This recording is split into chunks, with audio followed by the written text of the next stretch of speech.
Good morning, good evening, good night. Welcome to NFT Live on the Web3 network. Thirsty Thursday, Thirst Trap Thursday, however you celebrate. Dob Day. Holy Day. I don't know. I guess that's Sunday. But anyways, we've got a lot of things to cover today. It's been a hectic week. So I've got my trusty co-host up here. We're going to try to get you around the industry and back in just around an hour's time. I guess let's just get into it. DP, nice to see you, sir. Nice to be here, sir. How are you doing? We're doing well, man. This has been a good week, man. It's been some good meetings going on. There's been some interesting things happening on the blockchain on Web3. I mean, today is a light day for everybody, so it's time to get into some shit. Let's do it. We are about to get into some shit, and Huda is going to bring Spicy Huda in today. I'm excited for this based on what I saw pre-episode. But how are you doing, sir? Good, dude. Like literally like a range of emotions today. I've gone from pissed to totally like fine and calm and like all good, and I'm back to pissed again, and we're going to get into that. But man, like today's interesting outside of like NFTs and Web3. Like the fucking phone lines are under attack, and now pharmacies are under attack, and it's not under attack is the blockchain. We're all good here. We don't give a shit. So we're all good here, unless you're on Solana. Your shit can be under attack at any point. But yeah, man. It's not the show. It's not under attack. This post. That was a magic moment. Like I actually felt something when we touched tips. Just a couple chads. Right. Just early pause. Chads there. Just casually front running the entire financial system on a new asset class. Hanging out. That will be an iconic photo. Someone needs to mint that. All right. Biggie Poppins, what's up, sir? Not much, brother. Great day. Having a good time, man. Like I said in the other show, dude, highly suggest everybody go watch the Bob Marley movie. It'll make you feel good. That's all I'll say. What a hat, by the way. Thank you. Appreciate it. A man of style and class. Speaking of hats, guys, look what came in the mail. Oh, penny for your phone, sir. Nice. Top quality. Quality. Hideous, bro. Did you mint that like live on the show? Yeah. I usually mint anything we're talking about live on the show. I have gotten absolutely wrecked. That's why we say not financial advice. Do not listen. So you're not wearing it. You're not wearing it on shows. I put it on and I'm like, I realized I'll never put it on my head again, ever. It's that bad. Really? Oh my God. Who could have guessed? Wow. Who could have guessed? Opportunity though, right? What a missed opportunity. You could have put some IYK chips on those hats. You could have maybe had a direct, relationship with people like my man Huda that actually claimed this thing and actually, delivered value and Why are you doing this? Why are you fading base for putting out free merch? Basically, like a free merch drop. They did it incorrectly. They did it the traditional route. It's like drop shipping, like he's telling me that the quality is absolute shit. Oh, there's no web. Quality-wise, it actually feels good. It looks like shit. Okay. It's a penny. It's a single penny. Hat, It's like there's fast fashion. And then there's that. That's like cheaper than fast fashion. It's literally meant to be never worn or worn once and then thrown in the trash. So anyway, who cares? I'm glad you got it. It's amazing to me, right? That like they think that they can reward like Web3 people with shit merch. Like, dude, it's one of the most like, bro, you can't win. You can't win. All right, look, I have some quick local news worth sharing. I actually met up with one of our OG community members yesterday. Met them IRL here in LA. And so Nick Swervis was visiting LA, and I went downtown and we spent the afternoon hanging out. Got some all-you-can-eat sushi. We did a gym sesh. Yeah, he's my new gym bro. Yeah, so nice. shout out Swervis. Got to meet him IRL. Nice dude. Been a long time pillar. He comes from the Lad City OG days. He was telling me he was like that was really how he made some of his best friends. Man, was coming through Lad City. So great story there. Local news. Shout out Swervis. It was great to meet you IRL and hang out. Get some gains. And yeah, man, energy is great. NFTs are starting to look interesting.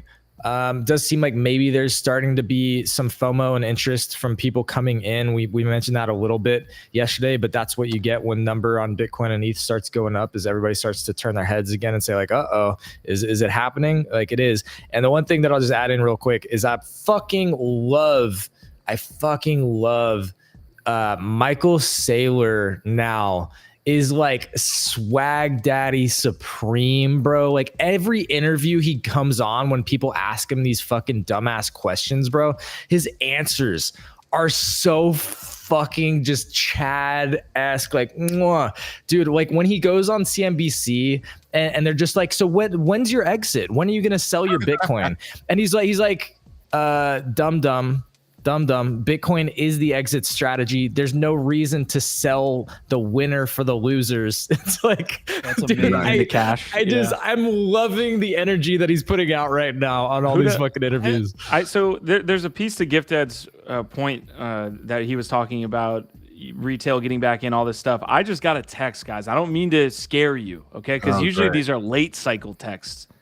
This is from my father saying, and this is a text from my aunt saying, blank was telling me that Q had some info on stocks to invest in that are sure to grow. Can you give me info on where, how, etc., so I can invest also? That's scary. Whoa. That's not financial advisors. Early. Not financial advisors. Not financial advisors. Yeah, just be like, hey, I don't know if you've ever watched my show. Say on Coinbase, but yes, yeah, I'm not a stocks, aka crypto and NFTs. You should. Q. That's what we're professionals at, by the way. We are the ones that find the projects that are sure to grow. Yes, Q. First of all, the irony of us degens being now where people are going to for stock advice that's sure to grow is like literally fucking hilarious. Like sit on that for a minute. But hold up, Q. Your response to those should literally just be sending them the link to our YouTube channel. That should be the response. They don't want that. They don't want that. Yeah, they don't have to watch. I'm just saying, like, hey, if you've ever watched the shows, then you know what we're about, and that we're not financial advisors, but that's where you'll get the fucking alpha. So, what do you got, Huda? What were you hopping in there? Well, I mean, there's a couple things, but like when I first got into NFTs, I remember like my gang was very small. It was like 10, 15 of us, right? That's where the idiots started. But I remember like getting the gang in and huddling up and being like, guys, I'm dead serious about this. But every single person here in 2 years, 3 years, whatever, will have the opportunity to be an advisor, like a crypto advisor, NFT advisor, because finance is going to be moving this way. I'm like, take that opportunity seriously, because that is something everybody here will be able to do if you want it. And you saying that kind of proves that point. That's exactly where we're at. And while we're not giving financial advice here and never will, there is a wealth of knowledge, right? There's just a lot of experience here that a lot of people do want and need at this point. Scary to get that text. I'm telling you, I thought that was a late cycle text. At least and last yet time. We're early, right? Yeah. And that's that is scary for a couple in a few directions. Because they know that they slept on it last time. Yeah, they're all trying to fix their own mistake. Yeah. I'm just gonna have that Satoshi response ready on the go to just send it, right? I don't have time for you if you don't understand it. I'm sorry. See you later. I'm telling you, you're yes, Biggie, because I spent way too long last cycle being like, this, you need to do this. This is what you need to do. Oh my goodness. They don't even take action. They don't do anything. They're mumbling words that go in one ear, out the other one, and then they convolute them. And then if they do take action, they take action into another one. You know, it's like, oh, you said BTC. Well, I found Bitcoin. Well, XRP. I heard about XRP. Put it right. And it's like, no, not this time. Fuck off. My wife, she literally asked me, this is just a day or two ago. She's like, are you calling your buddies and like just giving them a heads up to it's time to look again? I'm like, no, never again will I do that. Like they can check out the show. It's to Gift's point. Now they can come watch the show and they can hear what I have to say about it. They had their chance to get really inside. And they need to like demonstrate that they've taken the necessary steps, right? It's like, at least show me that you have a wallet set up, right? I'm going to ask you, hey, like, where's your seed phrase? How did you store it? You know, and based on that, maybe I'll talk to you. Maybe. Because really, I ain't got time. I love this. You got to vet people, even know if they're worth your time now. We're already at that level. Yeah, that's where we're at. We're in the executive office now. Farming, right? You could be clicking on something that could bring generational wealth, and if you're not looking to go out there, why? These quunks look pretty good. They're minting right now, guys. I'm seeing some come across my timeline. I do like the art. Like I know the Punk's whole derivative stuff is kind of tired, but this one feels like. But have we seen this? They aren't minting that fast. It's like it's only 21% minted right now. I think I'm about to mint one. Have we? Yeah, well, whitelist isn't open yet, is it? It's like in like 5 minutes. It's open. Whitelist is. Uh-huh. There goes. I'm OG. No, I'm not. I'm not on it.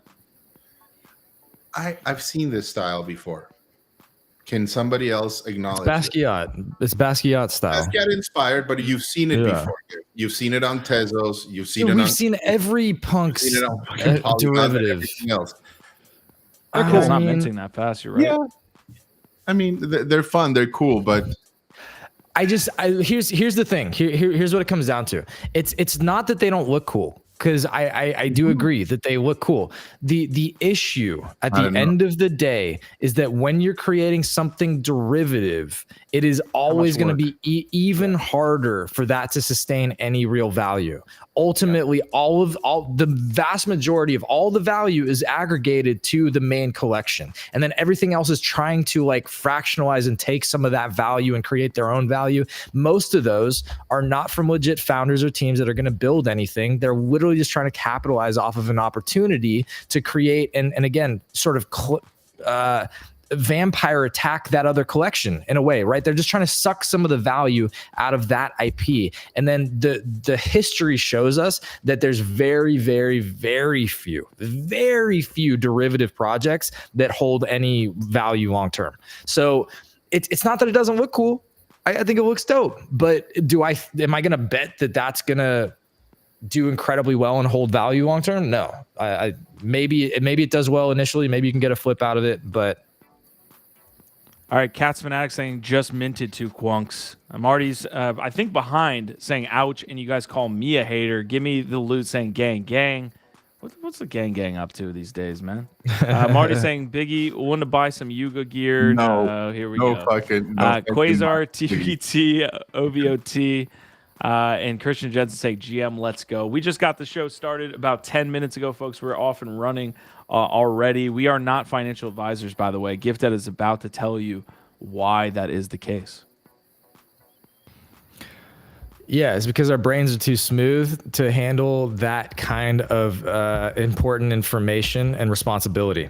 So that's it. Bunch of smooth brain degenerates that you don't want to take financial advice from, because that's not what we do up here. We just talk about cool shit on the internet, fam. That's it. All right, amazing stuff. Thank you for dissing all of us at once. Ethereum is a little bit below 3,000 right now. Bitcoin at 51.5. So it seems like we're kind of ranging, maybe bouncing a little bit off of a little bit of a dump that happened over the last 24 hours. All right, DP, I'm going to set you up here. We're not doing Rate My Bags. The co-hosts already know it. The squad up here knows it. Just so y'all know, we're not doing Rate My Bags, but I want to get Dayton's thoughts here on what we created yesterday. Just any quick thoughts here, sir, on what you're seeing from the first tiers and the second tiers. So first tier, S tier is cool, I guess. You know, I could get with it. A tier, I could get with it too. You got Cyberpunk. I mean, not Cyberpunk. Cyberpunk is up there. The old Peppins, I don't know, but we'll go with it. B tier. So I would say this is what I say about Neo Tokyo. They're teetering, right? Between A tier and B tier for me, because just based on who they have, that's a part of their council and how active they are within their community.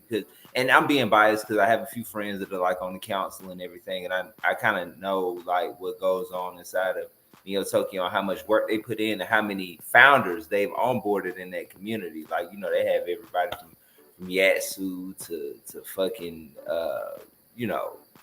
some of the guys from some of the other gaming projects, you name it. So they may be teetering. I'll be interested in seeing what they do throughout the year. But everything else, I mean, I'm pretty much in agreement with the list. I'm in agreement with it. I don't have any real discrepancies with anything. I'd be interested to see what Nows does as well. C tier. We'll see if NodeMonkes can move from C tier to B tier. We'll see. V friends, get that the fuck out of here.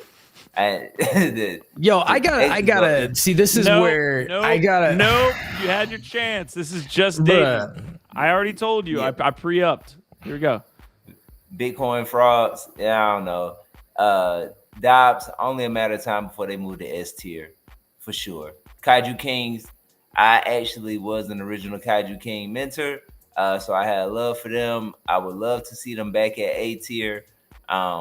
I ended up getting rid of my Kaiju earlier this year. I miss it every day, but I had to do what I had to do. But I hope to see them make a resurgence. Let's see. Everybody else, people are where they need to be. Crypto DB, because I refuse to say the real name. I hope they forever stay wrecked. I still will never forgive Web3 for making that a famous project. So. All right. There's Dayton's takes. I appreciate you coming in here, sir. I already set the guideline. I'm sorry. We could that lasts a whole nother 20 minutes if we continue. All right. The big news from the past week, we covered a little bit yesterday. Yuga Labs firing Dan. We don't even know, by the way, if it's a firing. Like, he still could be working for the company, but Garg is coming in now as CEO, essentially the face of the franchise, if you will, and he's taking that forward. Seems to be on the sentiment that there's extremely positive responses. I know the floor price has been up and down. I think Apes hit almost like 25 ETH. I think they were at like 24.2. They're sitting at like 22 now. So have been a little bit volatile on this announcement. We had that conversation yesterday, but really this is the convo now of the day, which is the comments they made about the other side, right? So again, Yuga moved into this gaming kind of narrative. They said, hey, we're going to build this huge MMO. It's going to be open world, all of this stuff. And based on yesterday's comments, Garg is essentially saying, look, we need to scale this down. In so many words, I feel like there is a gray area here, which everyone is now arguing over. But essentially, what is going to happen to the other side? Is it still going to be this grand scale? We're going to compete with World of Warcraft. I'll pull in some of Garga's messages, actually, that will add some context. But it was to the point where Eric Reed had to actually come out. So this is the general manager of Otherside saying, I see comments about an MMO, and I spoke too loosely. The definitions are causing confusion. We are making an MMO. Specifically, we are incorporating the fundamental quality of an MMO with Otherside, shared experiences for many thousands of people in a persistent world. That is the one side that we are building. But the critical thing here is our path to developing it. We need to get the foundations and early experience up for everyone first, including the games, and then we'll evolve into something bigger. So that's the context. I'll look for Garga's comments, but there is some kind of shift in-house where they're heading with this. Want your takes, guys, as I look for this. Go ahead. No, DP start, because I kind of need to collect my thoughts and think of where to start. So feel free. Okay. All right. So I wouldn't be mad if they would just go silent and just build, man. And I hate it for them because we're in the middle of about to start a new bull run, which is the time they should be promoting. But look, man, it's been a lot of promises made. They got a lot of shit wrong. They now seem to be getting back on the good foot. I think people don't really want to hear about Otherside right now. They're just ready to go back to the original roadmap of when it was supposed to be like a special club for Bored Ape holders. I think that right now Otherside is too big of a blemish for them to keep forcing that out in front of people. Just take that shit to the garage and get in there and just work on it. And then just come back when you have something worth talking about. So I'll add a couple comments in here. One, based on what Gargo is saying and just all of this stuff saying, hey, we're actually going to build this, or we're going into UGC content now. that was something that was going to happen the entire time. So I think there was a little bit of wording that was kind of mixed up, but there's a lot of copium on the timeline saying, oh, look, they're now copying Nifty Island. And look, I like the Nifty Island team. They came out and were super critical of this too, basically saying, hey, you're kind of copying this. It's like, no, from the very beginning, they were going to be the home for a bunch of different communities. So this was always going to be the case. I think where people are getting mixed up, and frankly, Yuga needs to come out and say it. I thought it was very nicely put by one community member in the comments saying, look, is this going to look like a RuneScape MMO? Or is this going to look like a Fortnite situation where you just hop in and you're playing with others? It's always persistent, kind of like the Nifty Island model. Or is it going to be that large-scale MMO where it is not instance-based, but just a gigantic MMO that has scaling where you're leveling up and all of this different stuff? That's where we're getting confused. People don't really know. Huda? I don't think they should answer the question, bro. They should just go back and build and let people find out when they premiere it. I promise you, I don't think they should just stop talking. I think they do have things to answer. I think they do have things they need to clarify. This is where I'm getting really frustrated. Now with Yuga Labs, but plenty of others.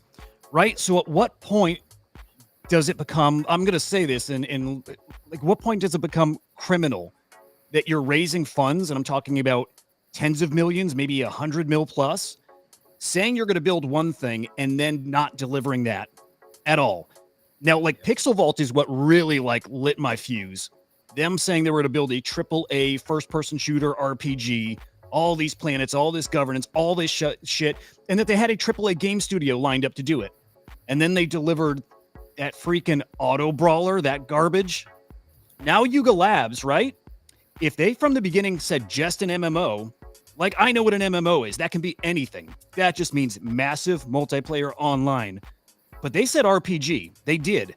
So that infers a narrative, that infers characters, and there were characters that were minted in part of this with codas. So you certainly would be right to have thought that they have a big story element to this game. And that's what they just backtracked on, is that entire part of it. That's what I was actually buying into. A massive multiplayer online RPG. It says it on the Otherside website. It says it is an MMORPG, or they refer to MMORPGs and say this is going to be a meta. Is it RPG. Still there? It's still there. Okay, right I'll on bring that up. Otherside.xyz. It says it right there. And this is where I start really getting pissed. Okay, because it's not that we just spent a couple $100.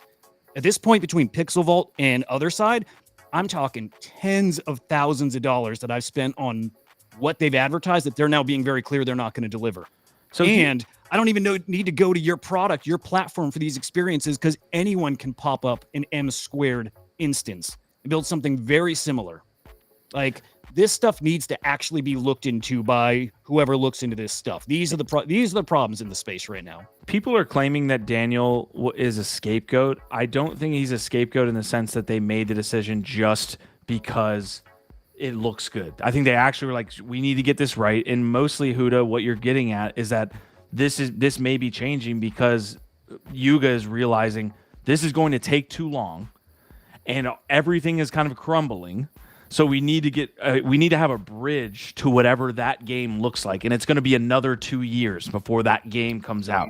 And we need to have some type of bridge before we put this game out. That's what it feels like to me. They used Allegre in a way as a scapegoat. He was in an impossible situation, but he also sucked.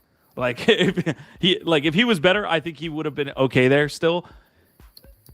I still think he was in a relatively impossible situation that he's brought into. Absolutely. Now, if I just hear from them that the MMORPG is still in the works and that's still 5 years off, because we understand as gamers, they do take that kind of time to build, that's fine.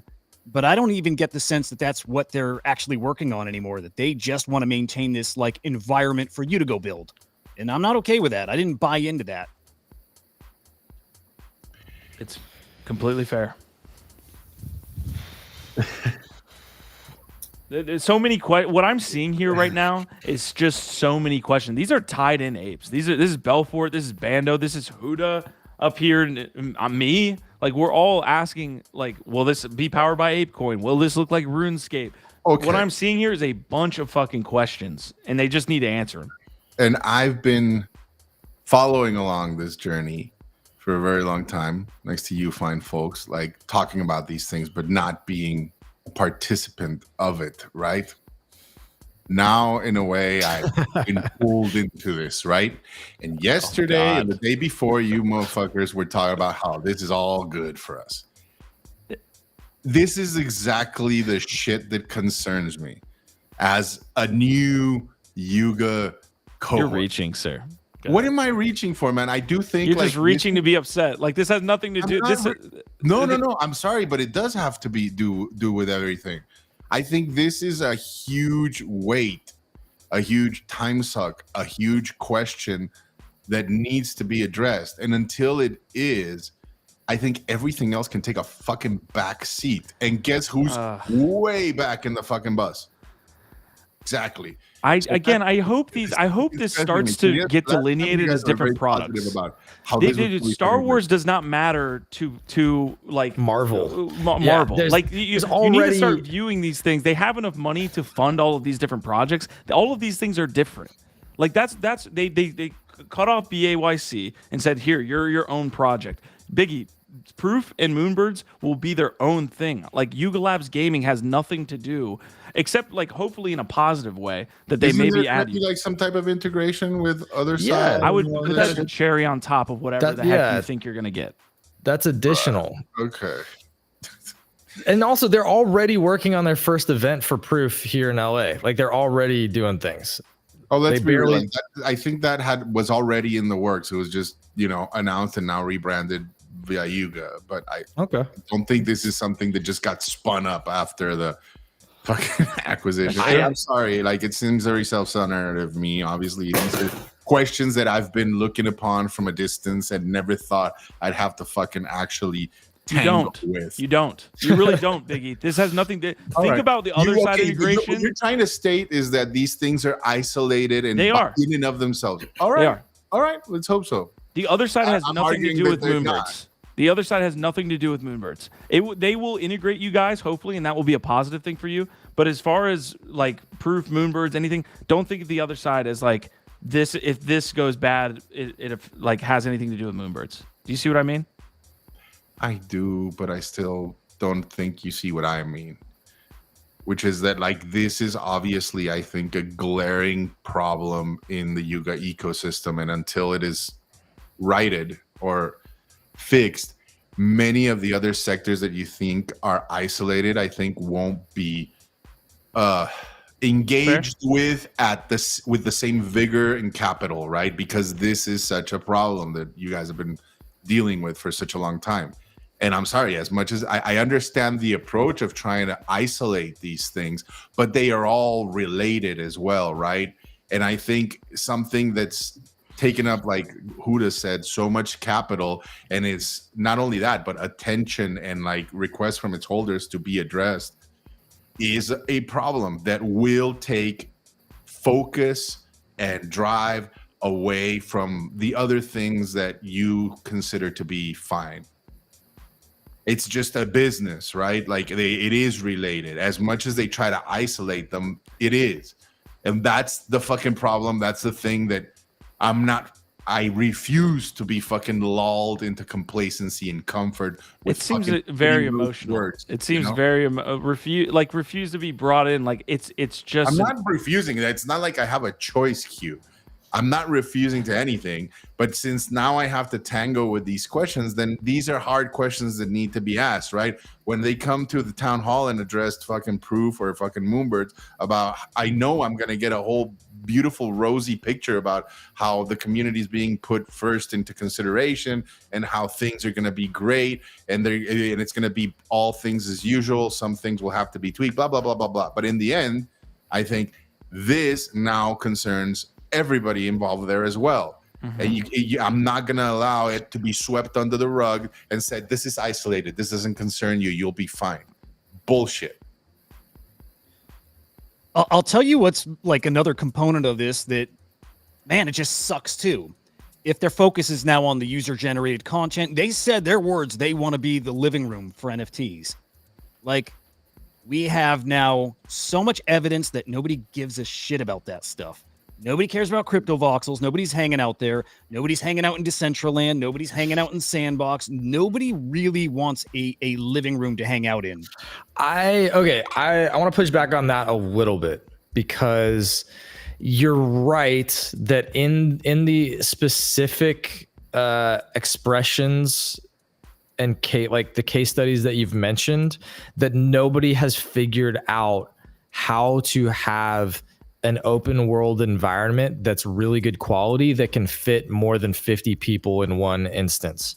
But with VR and AR technology moving forward at the pace that it has, people are now walking around in the streets wearing Vision Pros.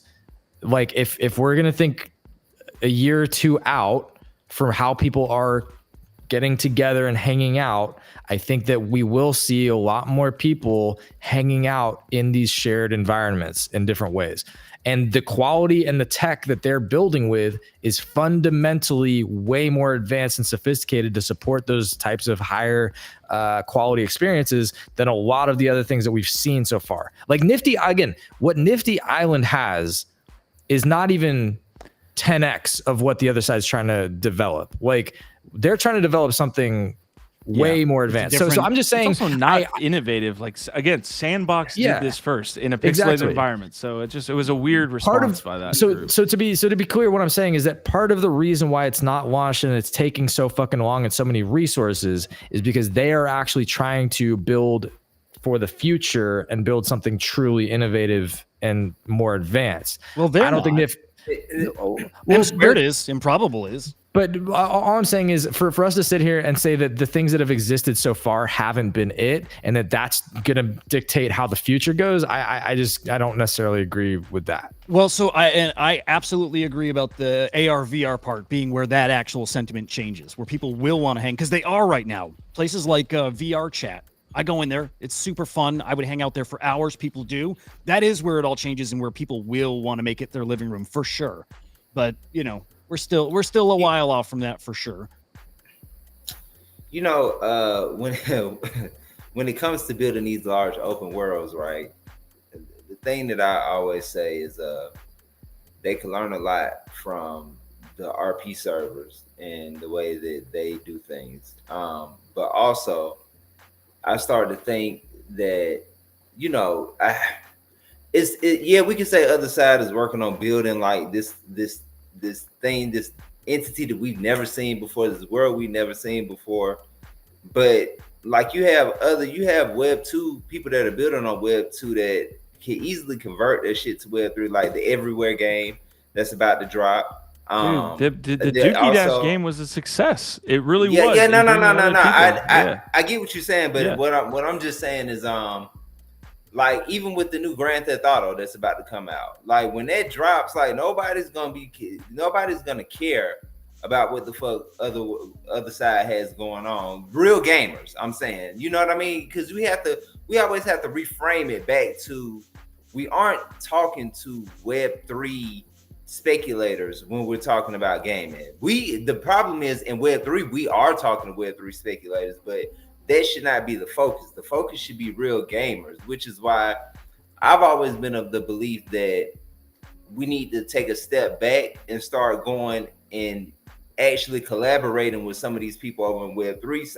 2, start becoming more friendly, because even the indie game scene is popping the fuck off over on the mainstream. You know what I mean? Like I'm on Steam. I got like 100 fucking games I need to purchase on Steam.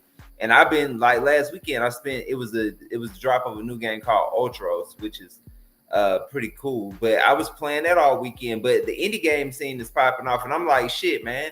You have these smaller teams that are building like real viable games that are very fun, with half of the funds that people like Yuga and these other gaming companies have raised, and they're able to ship product to market.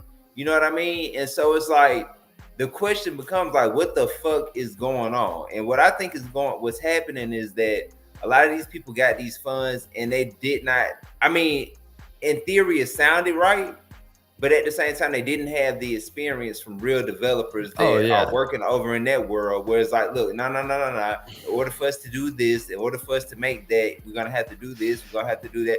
But real quick, unrelated is related, but unrelated. I remember when I was a kid, right? I used to love Power Rangers and martial arts and all of that. And I always used to love like the superheroes that had like the cool ass staffs that could actually, you press the button, the fucking the fucking blade pops out and all of that. I remember I used to actually be convinced that I had a friend in the neighborhood and he would lie to me and tell me that he could build me one. Right, but we were kids, and I was actually thinking with my kid mind, like, yeah, I got this super smart friend. He's gonna take some PVC pipe and some more shit in a pocket knife and what's build happening it. here? So you got. But what I'm saying, I'm relating that to like that's what I think is happening in Web3. Like you got these people saying we're gonna build the biggest fucking MMO, we're gonna build the biggest fucking open world ever that the world has ever seen, and they got a bunch of other people that are sitting with them. That's not unique experience. to gaming. This is that's why I'm relating it to my story. I mean, it's unique to that happened in the ICO era. We're going to build the next decentralized Uber. We're going to build the next decentralized Snapchat. They all poof. You're exactly right, but that still does not. I mean, just because it happened in other mediums, it doesn't make it any less true. I mean, we're back to where we started, right? You would think that we learned from the ICO era to now, but I don't know. We learned to call them something else. So here's what's actually happening here. So the other side, basically what's happening is they're moving from this environment of saying, hey, we're going to have Otherside and we're going to really, we're going to slow drip that basically and not have really anything else. They're really leaning into these mini games. And, when I say mini games, everyone thinks heavy metal. And I think they really understand that they fucked up with that. Here's the direct quote. We need to get the foundations and early experience for everyone first, including games. And then we'll evolve that into something bigger. We have and are spending many tens of millions of dollars on the other side, but rather than sinking that into a single unproven game loop, we are building the platform and iterative experience first to make sure we end up with something people love for years and incorporates the benefits of Web3. We're not scaling back the other side, what Otherside can be, we're expanding. Lord. But I also have one more question too, and I'm gonna leave it alone after this. Why can't they just start off building something? They don't have to build the biggest open world we've ever seen. They can start off small, just build something. That's what they're trying to do. Yeah, that'll be scalable, and they just add on from there. You know what I mean? Like, I think the question becomes what Huda was asking Dayton was the storyline. Because if they go the UGC route, it's not like it's an incredibly different experience in like World of Warcraft if it's just UGC, as opposed to hopping in and you're playing out the storyline they created for you. So I'm wondering like how that kind of marries. At some point, they're just gonna say 3 years from now, all right, we've got the Otherside game. Like maybe that's the expansion, and now we're starting to play the game. And I do wish they would just start rolling out some narrative stuff. You can drip feed that. You can really do that in a very slow, methodical way and put it out in chapters and stuff and just really build out the lore. They have a very big opportunity to do that. I guess I'm just not clear if they've moved entirely away from that or if that's what they're saying in that Eric Reed post, whatever his name is, if that is still their long-term plan. But I am itching to know that. We're going to get off of this discussion here in just a moment because we do have some other things that we need to cover. And Biggie Poppins does not like gaming convos, apparently. It just doesn't want to be pulled into it. I'm being selfish. It's not that I don't like gaming. It's that I'm perturbed.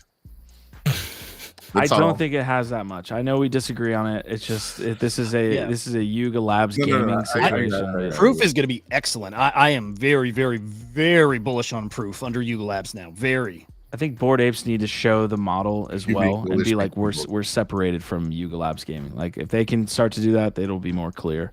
But if they don't, then it's going to be this gray area where everything's connected. And I don't think that benefits anybody because then you get into the hierarchy that Biggie just talked about. Okay, so apes are up here and birds are down here. It's like, yeah.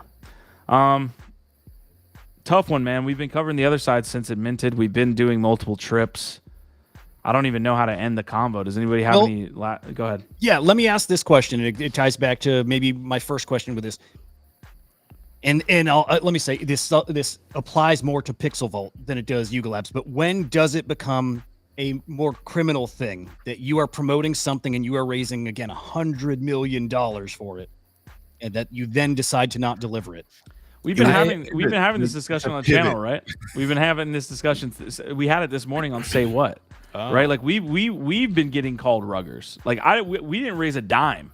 Like I've spent more money building this network out than I even care to say. Like between paying things and like that. Yeah, GIF. We're still at it. Is basically what I'm saying. Like still, and we're getting called ruggers, and it's like I didn't take any money. I'm trying to figure out a way to make my way in this space. Like there's a whole thing. But Huda, I think what I'm trying to kind of bring it back to is like that they did raise a shit ton of money. But where is the line between them failing at delivering that, and then maybe I get what you're saying. Well, like maybe it's specifically when you say you're not releasing that product that the money was raised for, and that's why I say it fits more with Pixel Vault, because they did exactly that. Yuga Labs may still end up delivering that MMO, the RPG part. So the truth of this entire space is that it's a gray space.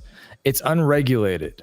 That literally means that people can get away with all kinds of different things, and there's not a lot of guidance and precedent for how those things should be handled.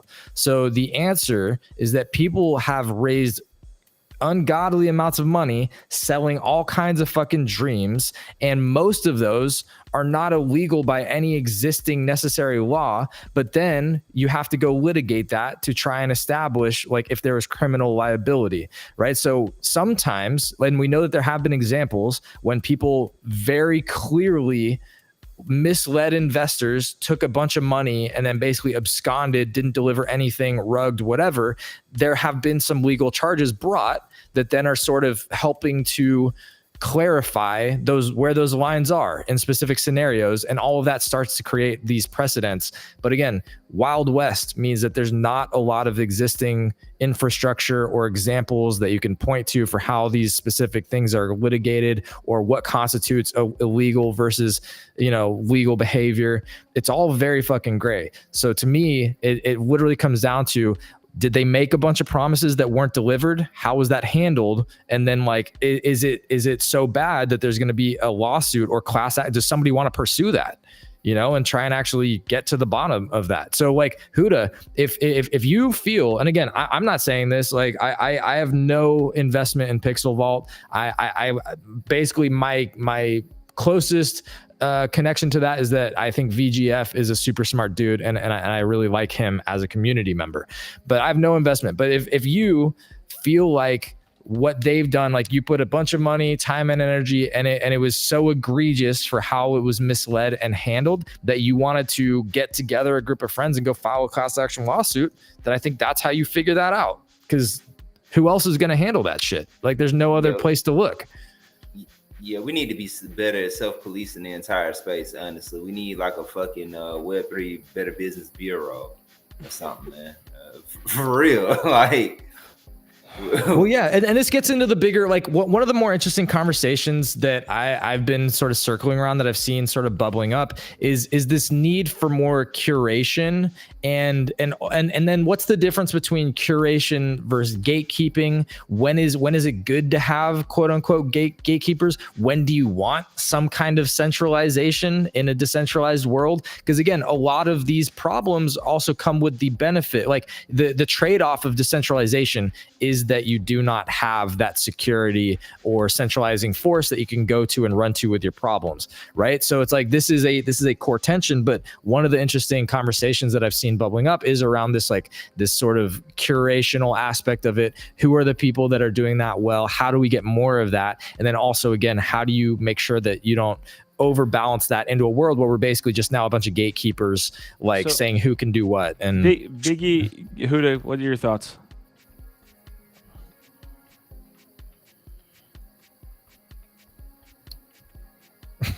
None. All right. Hello. Dead air. 2. Got it. I'm muted. Huda was saying something. Yeah, no, I was muted. I literally don't have anything to add there. Yeah, I mean, well, the primary reason I was asking is around this Pixel Vault situation, but I know, again, it's tough across the space because, again, of that gray area. So. Right. Yeah, no, I mean, his point about how you police that, how you handle what next steps are, that's it. That's the way. how much does Frank DeGods actually tweet? Like I am trying to get down to the announcement that he made yesterday that Kevin is leaving, and I have been scrolling for fucking ever, and I'm 13 hours ago. Like this guy is wild, prolific tweeter. That's why it's kind of like it's kind of a crack addict behavior, in my opinion. Like this is social media. There's 60 tweets here in the last 13 hours. Dude, there's people that are absolutely addicted to social media, and those algorithms reward that behavior. All right, so I don't want to have that combo. I'm trying to have the Kevin DeGods situation. Okay, so I'll just search it here. So we had a NFT Stats tweeted it, by the way. A shrewd move by Frank and team here, in that they waited. And that they didn't wait, but maybe they saw the opportunity to be like, hey, look, we'll announce this right when Yuga's doing it. But Frank DeGods revealing that he has merged D Labs and Dust Labs into a single company, parted ways with Kevin DeGods, and become the CEO of the merged company. So I don't think anybody up here is really involved in the DeGods ecosystem. I don't think we might maybe hold an asset. I don't. So the intricacies we don't know as much as on the Yuga side. Well, let's dive in. I mean, does anybody have any initial thoughts on the Frank and Dust Labs and Kevin leaving? Does Frank know what he's doing? The utility is unlimited tweets. Dude. Yes. I don't know. I see restructuring going on, but I think that Frank is such a black box when it comes to actually I think Giff has said it best, is like, say he's able to speak for an hour and say fucking nothing. Like, and I've never. He's more Gary than Gary Vee. And so this restructuring, I'm like, okay, there's some restructuring going around, and I know like on the Say Network, we've kind of like he's hinted that he's gonna go to Say Network and is gonna do, but at this point, man, I just lost interest. Dude, Frank he's like the Joker in The Dark Knight. He like just does things. I think that's it. I don't know that he has a plan for anything. He just does things. Yeah. You know? It's in weird territory, man. Like this is getting weird. Dude, talk about weird takes. Cactus is saying creator royalties are theft. That's a weird take. We merged. I can't wait to have that combo with Gift Ed. We merged D Labs and Dust Labs into a single company. We decided to part ways with Kevin. Our team is currently 13 people full time with 2 years of runway, or more than 2 years of runway. And now I am now the CEO of the merged company. At this point, you might be reading this thinking, okay, so now what? Yada, yada, yada. This is they're getting into like some interesting territory for sure, because this feels okay. I'm sorry, Biggie, it's too soon. I already know. This feels like Kevin Rose Moonbirds proof territory, where you're like saying like our team's this and we've got this much runway. It's like, okay, but if you have to pivot now 6 months to a year from now, everybody's gonna be fucking throwing this back in your face, bro. Like this is it's interesting, man. Dude, so here's an inside look here. The red flags started to become apparent immediately. The software team, so I believe that's Dust Labs, bloated out. Priorities started to shift away from our community. Our best people and key resources were stacked for Dust Labs, which I really didn't have much control over. Yeah, so this is actually very similar to what's going on in Yuga Labs, where they are cutting out all the corporate stuff and getting it back to the DGen culture team. This is Frank very much doing the same thing. I didn't realize they had gotten away from that, but he's saying that they maybe did. Well, they had a bunch of those product releases, right? Like they were going to have the app. They were going to do all these different things. Right. Listen, it should have always been there, right? There is a way to merge corporate structure with DGen culture. You know what I mean? You don't change the culture, but you use the corporate structure to make processes run better in the background when you have a real team with real employees and shit, but you keep the culture the same. I think a lot of that is just excuses for look. You know, we got the money, you know, shit felt good, you know, we went on a few benders, we got spoiled, we thought the money would solve every problem, and we stopped delivering on what we said we were gonna deliver on. Like, let's just keep it real. You know what I'm saying? Like, I don't know, man. I don't know. Honestly, what DeGods is, Dayton, and you're getting at it. It's like they're the final boss form of just building random shit to try to increase speculation around the asset. Like that's what Stats was talking about this morning. Like just keep the conversation rolling, keep the speculation going. Oh, we got another thing. Oh, we got another thing. And then at the end of the day, a year later, you got a bunch of shit product. You don't have one focus, and here we are. This is the difference again between quality leaders and inexperienced, less quality leaders, is that you have somebody like a Pac-Man who knows how to get the hype, keep those plates spinning, get a narrative, get everybody's interest and attention, and then build a legit product, like launch something that is like actually targeting a specific need or there's something that they're targeting that is creating some kind of value, legitimate value that people want to use.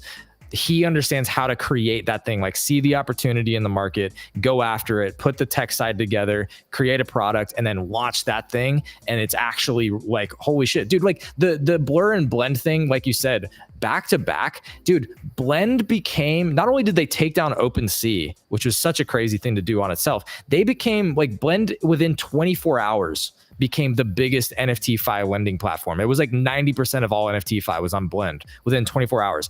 So anyway, and then you look at something like Luca Nets and what he was able to do. These are standout, talented leaders, right? And then like Frank, I think he has a talent for the hype marketing part, but he's clearly a young guy, and he's trying to build or learn in real time the other parts of being a leader. Like how do you actually get to a identify a need, build a product, launch a product? He's trying to do that in real time. So again, this is why it's so interesting to watch, is that this trajectory can still go one of two ways.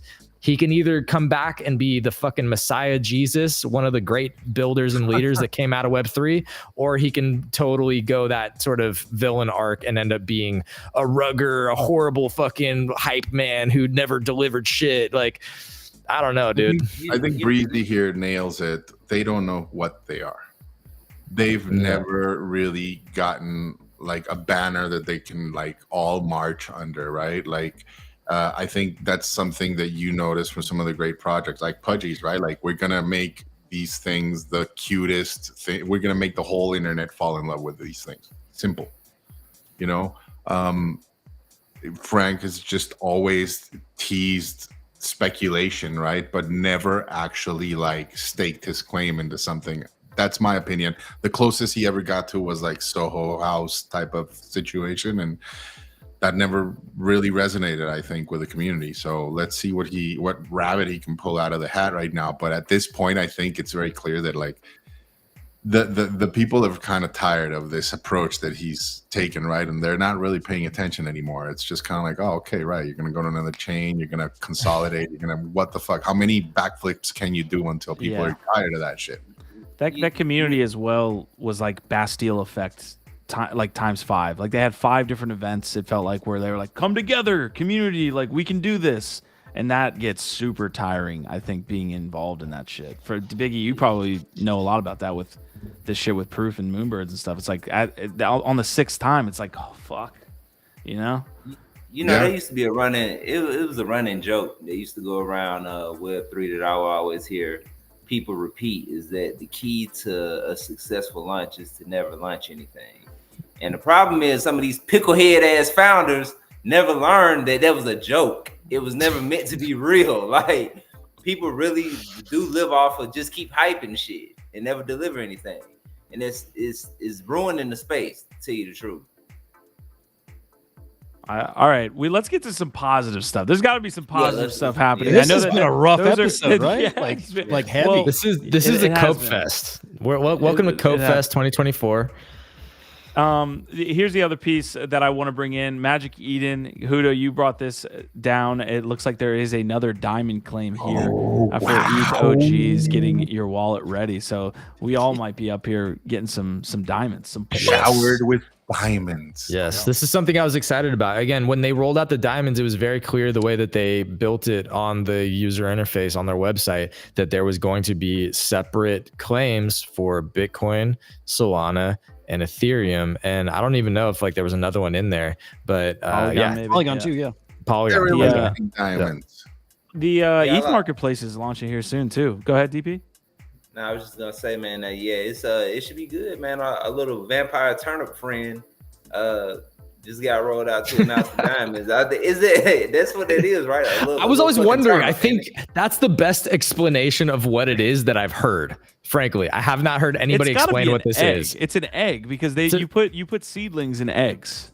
It's a vampire turnip, bro. As far as I'm concerned, I'm going with that. I'm going with vampire turnip. Vampire turnip. Okay, I'm good with that. All right, we've got a NodeMonkey in the house. Breezy. First of all, we got a ton of people in the house and watching on X as well.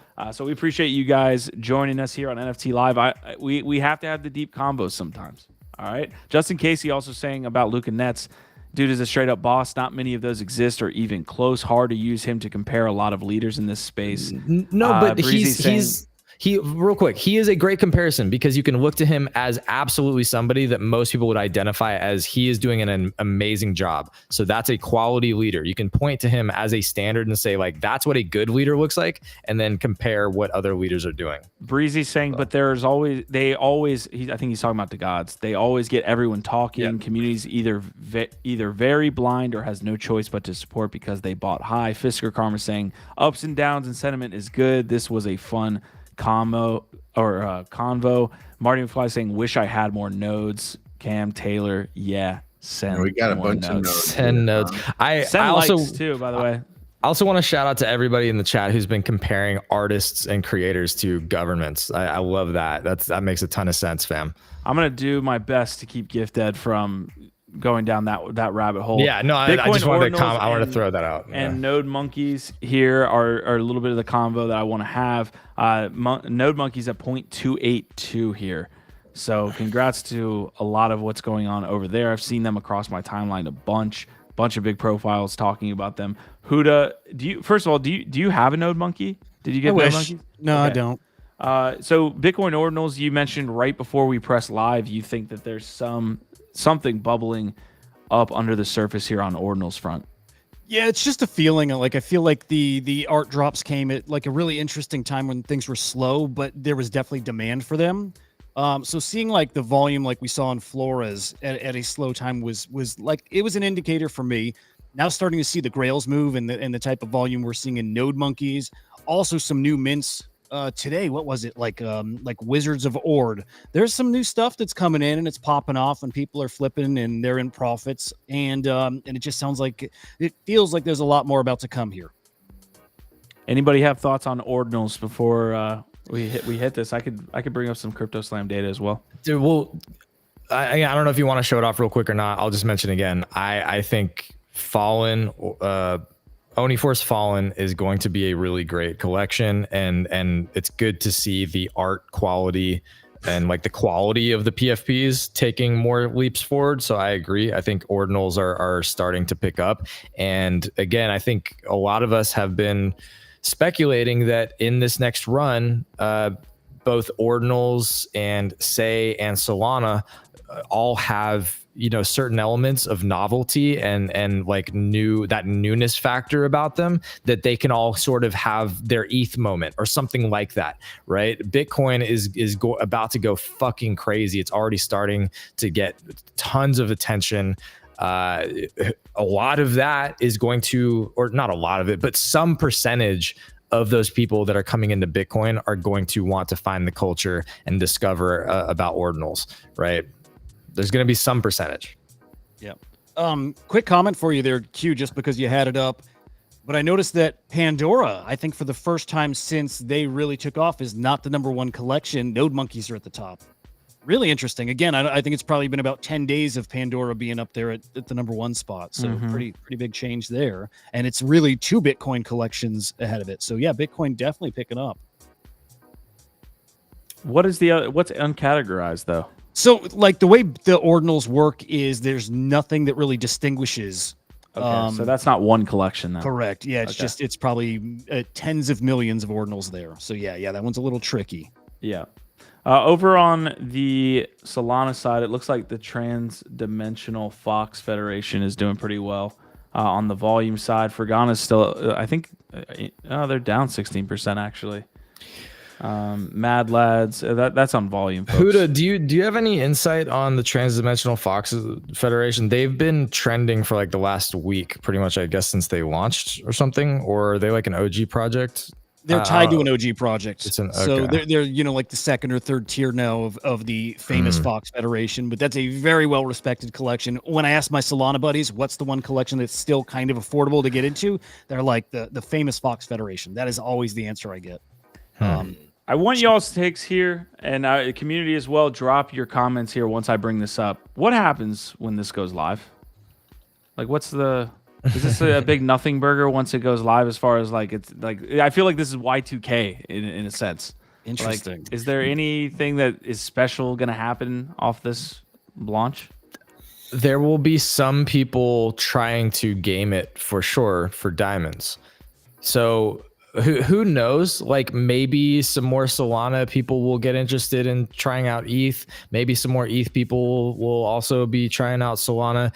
Maybe again, it's like it's cross promoting, or what's the word I'm trying to say? You know, it's like intermingling these different chains in new ways, but also it's cross pollinating. Great, there you go. But also again, the thing really is, because they have the diamonds already set up, it's going to be fully integrated into however they launch this. So that's the one thing that makes me say there's going to at least be some people interested in trying to figure out, how do I gamify it? How do I maximize it? How do I farm it? Just like on Blur. I don't think it's going to be as crazy as Blur was, but everybody's speculating that these points are going to be something. Yeah, I don't know if how does the point system work? Like, they don't have the same incentives on Magic Eden right now for these collections as they did on Blur. But they have different ones. Yeah, but I don't think they're like that whole like list at floor or something. What was? I would bet you that when they launch this marketplace, they are absolutely going to be pulling all different kinds of levers to be incentivizing volume. That's all I'm saying. I'm not saying it's going to be the same exact levers or mechanisms. Well, that's important. The details there are important, because those are the ones that lead to all of that stuff you were talking about, including not supporting royalties, which they still don't in full, I believe. But yeah, well, I'm guessing this Ethereum marketplace comes out full royalties. OpenSea's volume will go to zero. That's a great take, Breezy. OpenSea's. This is great take. Yeah, you guys hop in. Points. Yeah. Well, and I'll say this, especially because Magic Eden's also putting out like collection pages. So like, I go to OpenSea right now as my wallet explorer, my easy way to actually look at NFT collections. If Magic Eden is also buffing collection pages with data and all kinds of cool shit, then I'm not going to OpenSea for anything. It's done. Man, OpenSea needs they need an entire, and it might be too late now, but they need a whole fucking overhaul. Like, they're just trying to exit. Way too late for that. They're just trying to exit. That shit is like shopping at Big Lots. They've been like that. Here's the thing. They announced like months ago now that they were gonna, like, everybody get ready. We're going to make some big changes. OpenSea version 2 is coming. And then the only thing that we've heard is we're open to being acquired. Like, yo, I think they are just absolutely talking to people about, like, how much money would you give us for what we've got right now? What can we get out at right now? Like, yeah, Breezy's coming through with some good comments. OpenSea has a pro version. So they did overhaul it essentially to look at, like, from a different angle. But yeah, nobody uses it, I don't think. OpenSea nuked Rarible. Yeah. What happens with Rarible? That's a great discussion too. Go ahead. Now, nobody gives a shit about a pro version of a marketplace. This shit only works with DeFi and trading. Like, we care about pro versions of DEXs and fucking centralized exchanges. Like, when it comes to like NFT marketplaces, like, what's the pro version? All right, so that's actually I who brought that up originally, but yeah, the Magic Eden launch probably will kill OpenSea. Like, this probably will be the nail in the coffin. Yeah, there's Breezy and Cats Fanatic. Shout out Cats.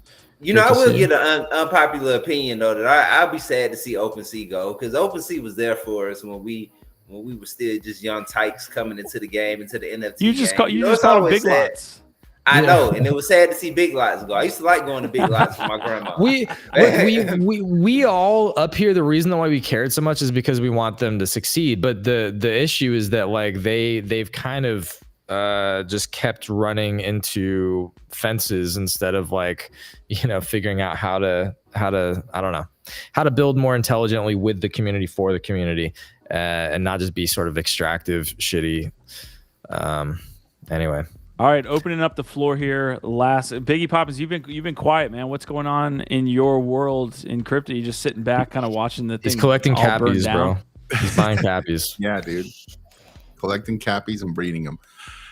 Yeah, honestly, I've stayed away, you know, from OpenSea and honestly, very little participation on ETH as far as, I mean, obviously the pallet drop was the last thing that I've done and been keeping up on, not to mention the proof thing, right? But other than that, my sole focus right now is SEI and yeah, like stacks coming up, but I will be talking about that later down the line. It's still not at its moment yet. They haven't dropped the Nakamoto upgrade. I think that will be massive. That'll make a lot of waves. But until then, I'm just focusing on SEI, man. I don't like to look at the graphs as often as you do, Q. It doesn't work for me. Just trust me, it's part of the job description, so that's, you know, half of the reason I do it.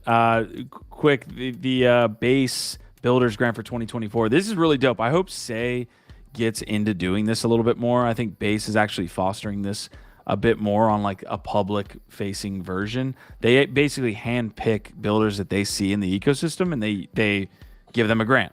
You know, it's not, I don't even know how much of an application process it is. They just see these builders building and then they add them to this list. So yeah, a bunch of different builders over there on base getting announced as this base grant builders. I would implore SEI to maybe try to do that. That feels like something that could be a additive to that network.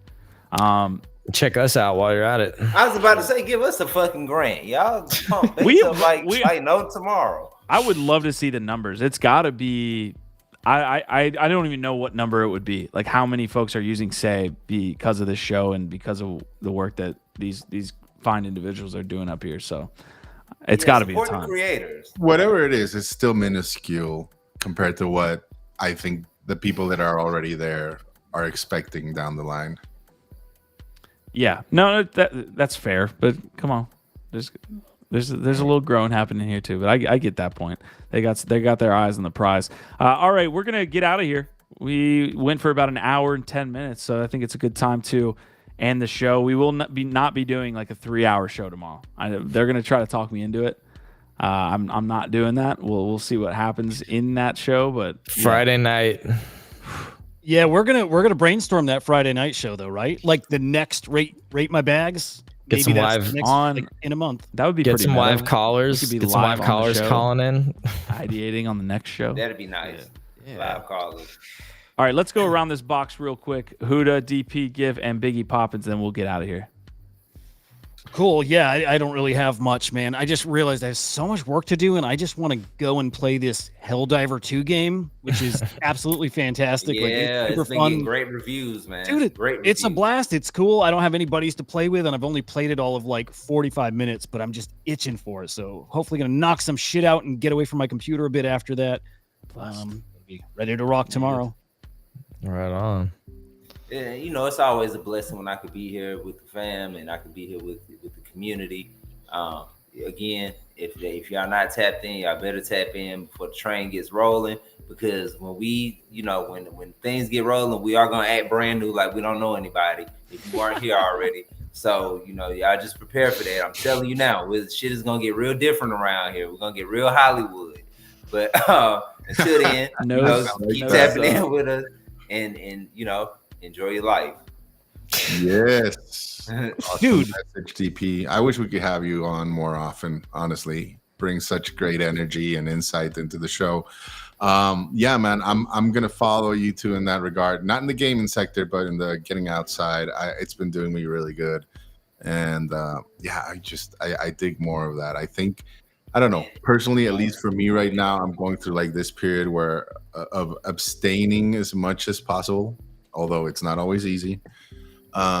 But yeah, I also feel like Huda that there's a lot of things bubbling under the surface, and it's only a matter of time before shit starts really popping off. So enjoy these like little moments of tranquility, because I don't think they're gonna last very long going forward. OVOT fam, we'll see you tomorrow. OVOT. By the way, real quick, fucking NodeMonkes are 0.28 Bitcoin. Like, wow. Yeah, that's what you call sending nodes or nodes sending. Maybe that's the other way to say that. But yeah, hopefully Bitcoin puppets are next. Hopefully Oni Fallen does the same thing. Appreciate y'all. And yeah, lots of awesome people in the chat today. Thanks for hanging out with us. Smash the like. Before we get out of here, man, Conks really did not mint out. They really aren't minting out, bro. It's like only 32% derivative minted. Yep. Yeah, sorry, right. Sorry, man. It's derivatives. Halibut was standing for him. Damn. The market's tough. Here's the thing, and I saw Halibut's post, and I very much appreciate his insights many times, right? But in this particular regard, I think like the main thing he highlighted there was the community, like an art-focused community, right? Which is obviously very attractive for many reasons and many people, right? And I don't know, I'd like to think I have some experience in that regard, being part of some art communities. And I'll tell you this, if you're going to tout an art community, you better name some names. Because just saying art community is not enough. It's true, it's right? True. Like, yeah. Very, very true. Like when it comes to that, like you really want to know that there's people out there that have been part of the art community for a long time and that understand the space and know it well. Because if not, then I mean, you're just a community of enjoyers. And this one was kind of easy for me to decipher, because I have seen this art many times before. So if that's the piece that the community decided to go after, you already started off on a round foot, in my opinion. Art on say is another meta. And so I think what Biggie's saying is that like it's very easy for anybody right now to say like we're gonna be the artist. It's like you just have to put a little bit more rigor and like something else behind that. So I agree with that point. Yeah. But anyway, there's an interesting combo around this too. It did feel like it had Halibut's backing. There were a couple other people that were interested. And the idea that this is like a high mint price, I wonder how that works out on say going forward, because it like 39 say is for a derivative project. Yeah, but it's $30. Like I do like what were the mint prices on Ethereum back in 2021? Like that was a different chain, a different world though. Yeah. I don't really agree with that.